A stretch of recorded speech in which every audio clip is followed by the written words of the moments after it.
यह कहानी एक राजा की है जो एक नगर पर राज करता था। उसकी एक इकलौती बेटी थी जो उसके और रानी की आंखों का तारा थी।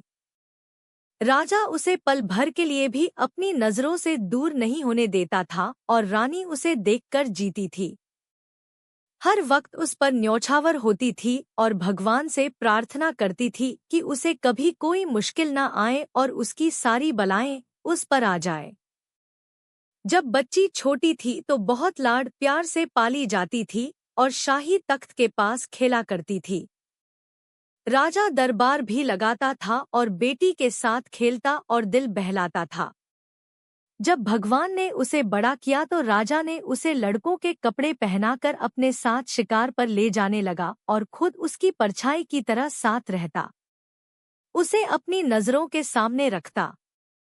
एक दिन राजा का मन जंगल में शिकार करने को हुआ। शाही तैयारी तुरंत हो गई। घोड़ों पर सवार होकर राजा अपने वजीर के साथ जंगल में जा पहुंचा। एक चट्टान पर एक काला हिरण दिखाई दिया। घोड़े की आवाज सुनकर उसने गर्दन उठाई और कूदता हुआ वहां से भाग गया। राजा और राजकुमारी को वह हिरण बहुत पसंद आया। राजा और राजकुमारी ने उस हिरण के पीछे अपने घोड़े दौड़ा दिए। हिरण कभी दिखाई देता और फिर गायब हो जाता। वो एक झलक दिखाता और फिर आंखों के सामने से ओझल हो जाता। पिता और बेटी उस हिरण के पीछे घोड़े दौड़ाते चले जा रहे थे।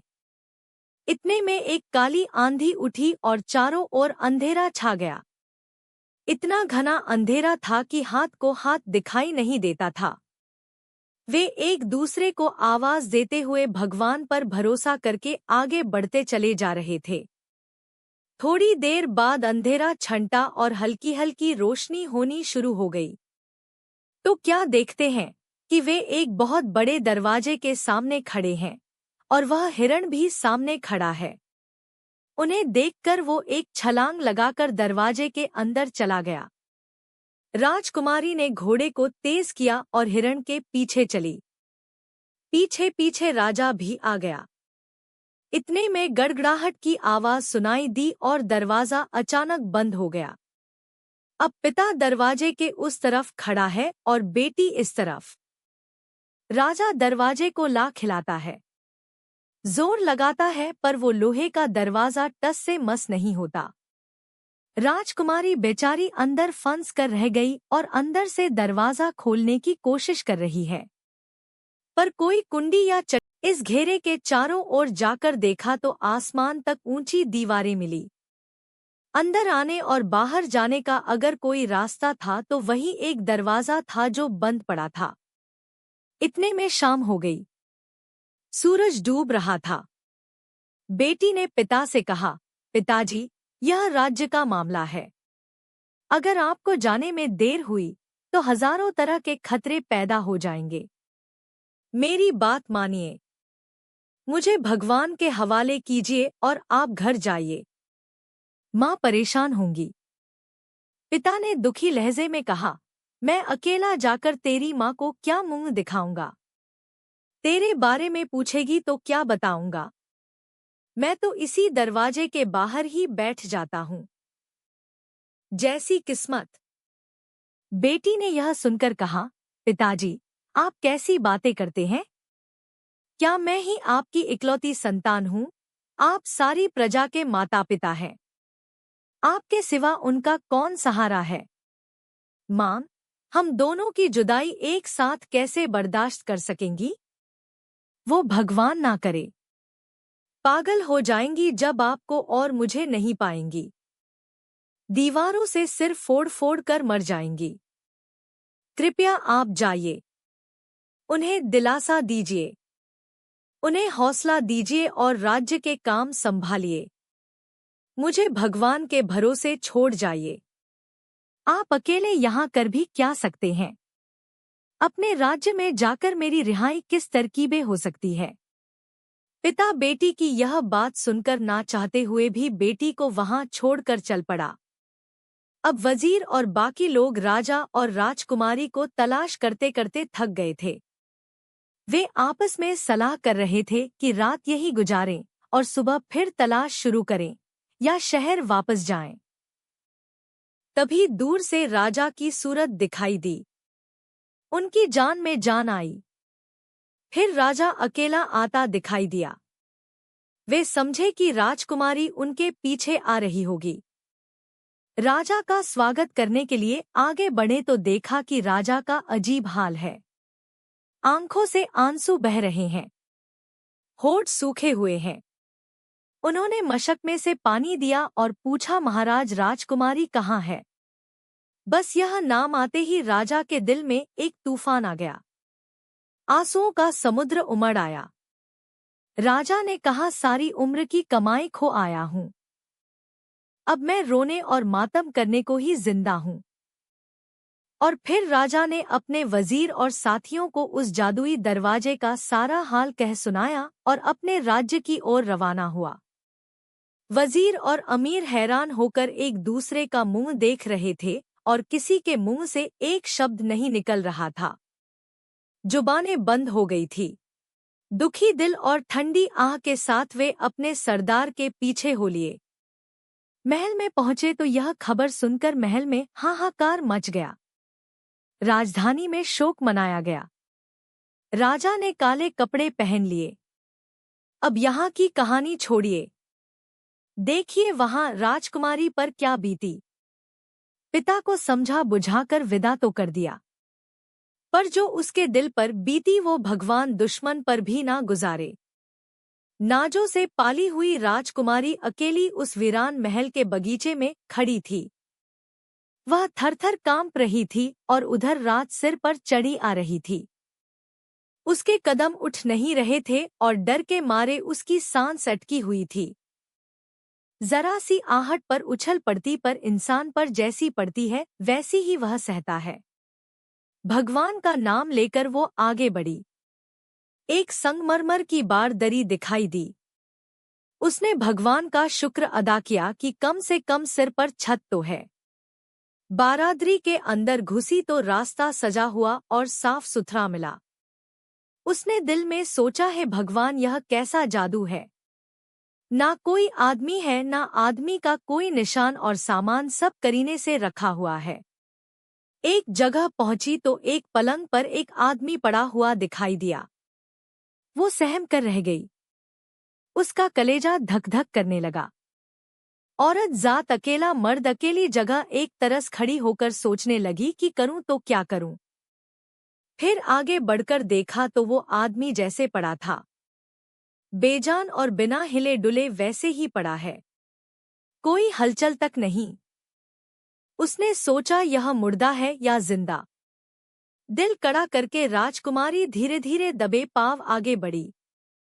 करीब पहुंची तो देखा कि एक खूबसूरत नौजवान पड़ा सो रहा था, पर नौजवान के सांसों की आवाज तक सुनाई नहीं देती थी। गौर से देखा तो मालूम हुआ कि वह बेचारा तो सुइयों में बंधा पड़ा है। किसी दुश्मन ने सारा शरीर छलनी कर रखा है।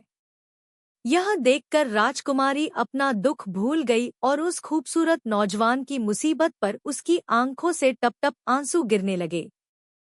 उस मुसीबत में फंसे नौजवान के पास जाकर बैठ गई। दिल में सोचा कि दुनिया कैसी सी मुसीबत में फंसी है। जब अंधेरा हो गया तो उसने एक मोमबत्ती जलाई। उस नौजवान के सिरहाने बैठ गई। उसने सोचा, खाली बैठे बैठे क्या करूंगी। लाओ इसके शरीर की सुइयां ही निकाल दूं। क्या पता भगवान इसे जिंदा ही कर दे। अब राजकुमारी का यह रोज का काम बन गया कि दिन भर उसके शरीर से सुइयां निकालने लगी। जब भूख लगती तो बगीचे में जाकर वहां से फल तोड़कर खा लेती और रात को राजकुमार के पलंग के करीब सो जाती। पहले उसे उसकी मुसीबत पर तरस आता था, फिर धीरे धीरे उसे उस पर प्यार होने लगा और अब प्यार ने उसके दिल में जगह बना ली थी। वो उस नौजवान को पसंद करने लगी थी। एक दिन राजकुमारी बैठी उसके शरीर से सुइयां निकाल रही थी कि उसे बगीचे के बाहर से किसी इंसान की आवाज सुनाई दी। उसने झट से छत पर से देखा तो नीचे देखा कि एक औरत माला बेच रही थी। उस औरत को आवाज दी और दीवार के नीचे बुला लिया। ऊपर से एक रस्सी डालकर उसे ऊपर खींच लिया। राजकुमारी सुइयां निकालने में इतनी मगन थी कि उसे अपने बालों और कपड़ों का कोई होश नहीं था। उसने शरीर की सारी सुइयां निकाल दी थी। अब सिर्फ नौजवान की आंखों की सुइयां रह गई थी। उसने सोचा अब यह सुइयां निकाल दूंगी तो हो सकता है कि इस नौजवान पर किया गया जादू टूट जाए और यह फिर से जिंदा हो जाए। भगवान इसे जिंदा कर दे। जब आंखें खोलकर मुझे देखेगा तो क्या सोचेगा? बेहतर है कि पहले नहा धो लूं, कपड़े बदल लूं, फिर इसकी आंखों की सुइयां निकाल दूंगी। राजकुमारी ने यह सोचते ही उस औरत को, जिसे उसने माला बेचते हुए रस्सी डालकर ऊपर खींचा था, उस चालाक और धोखेबाज औरत को उस नौजवान के पास बिठाया और खुद नहाने के लिए चली गई। उसने उस औरत को हिदायत दी कि इस राजकुमार के ऊपर से मक्खियां उड़ाती रहना।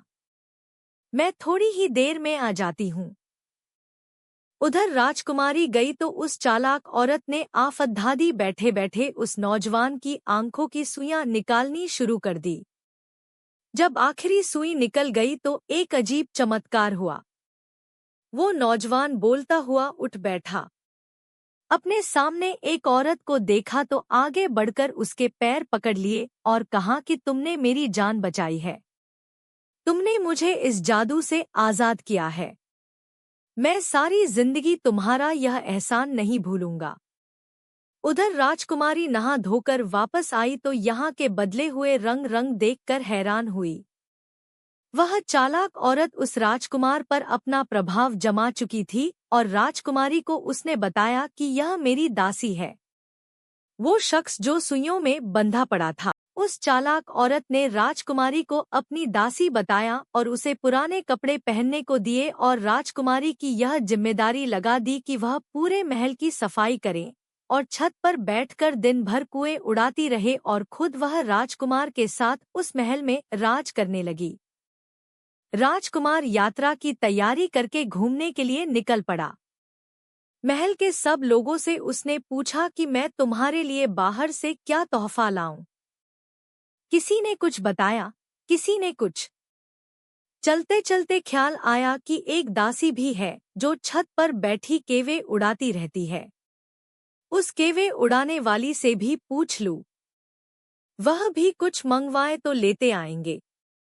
कोवे उड़ाने वाली राजकुमारी से पूछा गया तो उसने कहा, राजकुमार से कह दो कि अगर कहीं से खिलौनों का संदूक मिल जाए तो लेते आइएगा।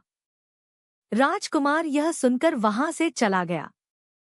अब राजकुमार तो खुद घूमने के लिए निकल पड़ा, मगर राजकुमारी बेचारी उस चालाक औरत की दिन भर कड़वी बातें सुनती रहती थी जो उस महल पर राज करने लगी थी। उधर राजकुमार जहाज पर सवार हुआ और समुद्र के रास्ते नगरनगर घूमने लगा। राजकुमार रवाना हो गया। जहां जहां गया खिलौनों का संदूक तलाश किया। दुनिया छान मारी पर कहीं से वह संदूक नहीं मिला। हर शहर में पता पूछा लेकिन नहीं पाया। आखिरकार राजकुमार ने वापस लौटने की ठानी और जहाज पर सवार हुआ। लंगर उठाया। पाल हवा के रुख पर फैलाए गए, पर जहाज अपनी जगह से टस से मस नहीं होता था। नाविक एक दूसरे का मुंह देख रहे थे कि हे भगवान, वे हैरान परेशान सोचते कि क्या मामला है। सब साथियों को राजकुमार ने सलाह के लिए इकट्ठा किया। एक बुले समझदार आदमी ने कहा कि आप किसी की फरमाइश लेना भूल गए हैं। इसी वजह से जहाज अपनी जगह से नहीं हिलता और जब तक वह फरमाइश की चीज नहीं आएगी, मुमकिन नहीं कि जहाज अपनी जगह से हिल जाए। फरमाइशों की लिस्ट देखी गई तो मालूम हुआ कि उस दासी यानी केवे उड़ाने वाली का खिलौनों का संदूक लेना रह गया है। राजकुमार ने अपने लोगों को दौड़ा दिया कि जहां कहीं भी वह संदूक मिले लेकर आओ। किसी तरह जान छूटे, छुटकारा मिले, वतन पहुंचे।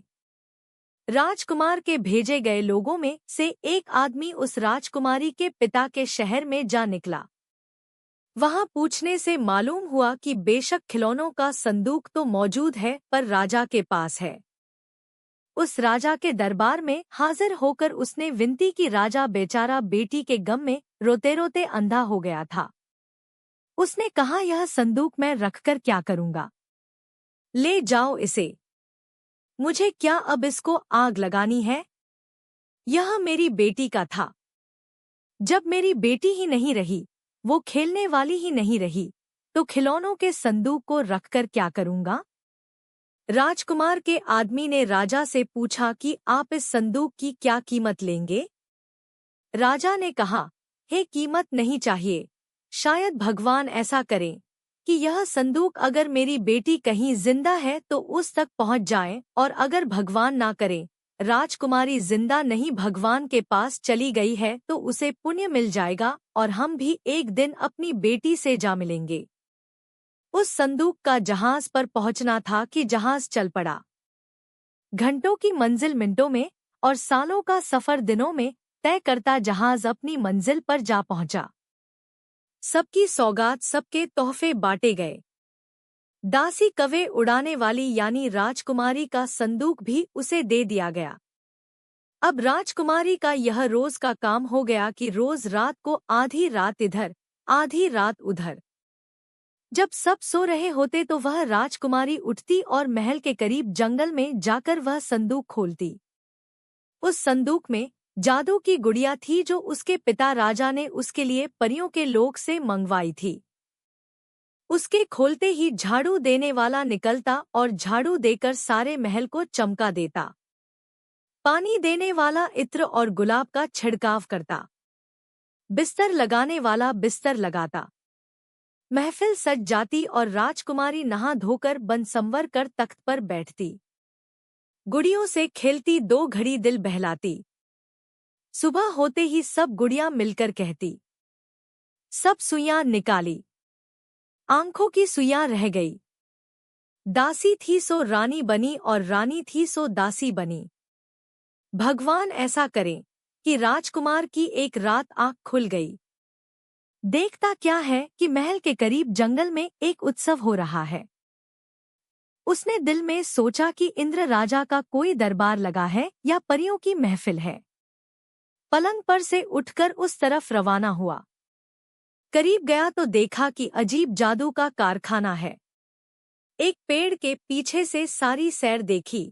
सुबह होते ही राजकुमारी जो कुएं उड़ाने वाली दासी थी जादू का संदूक बंद करने लगी तो खिलौना गुड़ियों ने जो रोज वाक्य कहती थी वह दोहराया कि जो दासी थी सो रानी बनी और जो रानी थी सो दासी बनी।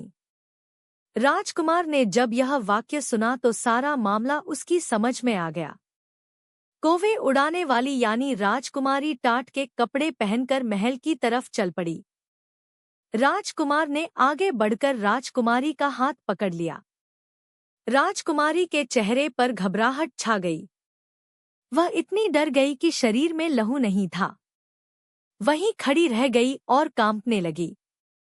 राजकुमार ने कहा, राजकुमारी डरो नहीं, मुझे सारा मामला बताओ।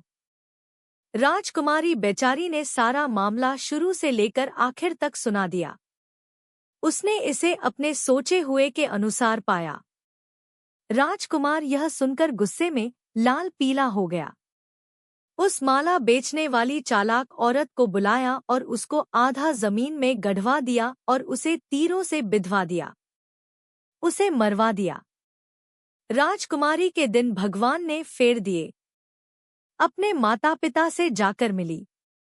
भगवान ने पिता की आंखों में रोशनी दी और उसने अपनी बेटी अपनी आंखों के तारे को देखा और फिर खुशी खुशी जिंदगी बिताने लगा।